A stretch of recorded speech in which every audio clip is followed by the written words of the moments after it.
Hello বন্ধুরা, এখন আমি বাটা মাছ করে দেখাবো। মাছের মধ্যে হলুদ আর নুন মাখিয়ে নিয়েছি। কড়াইতে সরষের তেল গরম করে মাছগুলোকে লাল করে ভেজে নেব। মাছ ভাজা হতে হতে মশলা তৈরি করে নেব। এখানে আছে পেঁয়াজ, আদা, লঙ্কা, টমেটো, জিরে। মাছ ভাজা হয়ে গেছে, তুলে নিয়েছি। কড়াইতে যে তেল আছে সেই তেলে আলুও লাল করে ভেজে নেব। আলু ভাজা হয়ে গেছে, সামান্য একটু কালো জিরেও ভেজে নেব।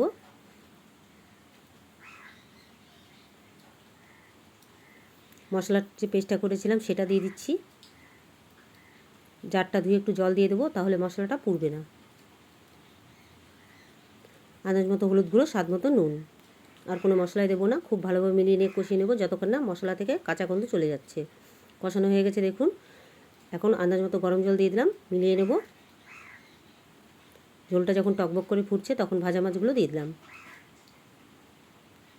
ঝোলের থেকে কয়েকটা আলু উঠিয়ে ম্যাশ করে নিয়েছি, সেটা দিয়ে দিচ্ছি, তাহলে ঝোলটা একটু গাঢ় হবে।